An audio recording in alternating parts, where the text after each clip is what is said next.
Well, hello, I'm David Freeman with Is That Really in the Bible? Question, are you afraid to die? I think we don't like the thought of it.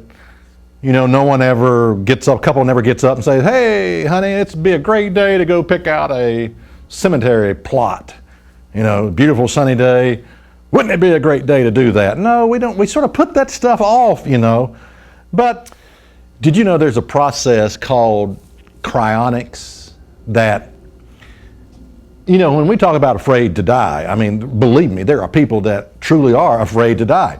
And this process called cryonics is where they freeze you, like in a deep freezer or something.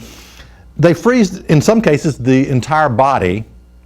It's very expensive, in hope that doctors, scientists will one day have the knowledge, the education to fix whatever you died from. If you died of cancer, they'll have a cure for that, but that they will be able to thaw this body back out and fix it. Now get this, in some cases they can't afford to freeze the whole body, and they just freeze the head. In hopes, now get this, you wonder where some people's faith is at. Some people think it's silly to have faith in God. Well, I think this is silly. In hopes that they can attach that that head, thaw it out, and attach it to a robotic body. Now, this is some kind of faith, is it not? Maybe it's blind faith. I don't know. But, it just deals with the fact that it's called, they refer to it as immortality on ice, in hopes that one day the doctors, the scientists, they'll come up with a way to thaw it out and bring it back to life, this body that's been frozen. I want to ask the question, what does the Bible say happens to people regardless of whether they're saved or not, whether they're religious or not?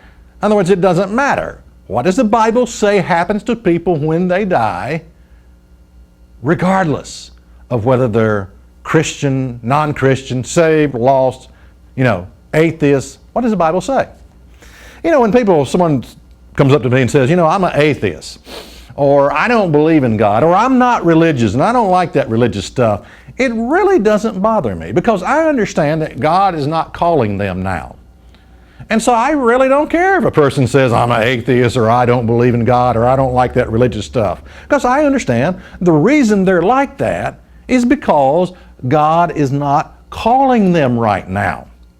One of the things that the day of Pentecost, one of God's annual holy days, one of the things it represents is that God is calling, along with receiving the Spirit of God, the other meaning of that day is that God is calling a first fruit. He's not calling the majority right now. He's calling a small minority for salvation right now.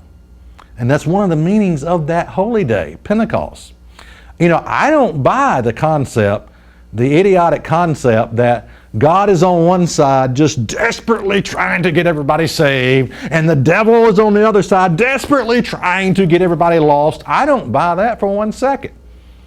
Did you know that Christians only account for about 20% of this world's population? The other 80 are, Eastern religion or some other kind of religion, but are non-religious. Christianity only accounts for about 20%. What does that tell you? Well, according to many people's own belief system, it tells you that, oh boy, evidently 80% of the earth's population is going to hell when they die, according to people's faith. According to mainstream's, Christianity's doctrines, it's heaven or hell, saved or lost, right now. Get that, 80%. That's a lot of people. Looks like God could do a better job than that. Is that really in the Bible? What you think is in the Bible is not.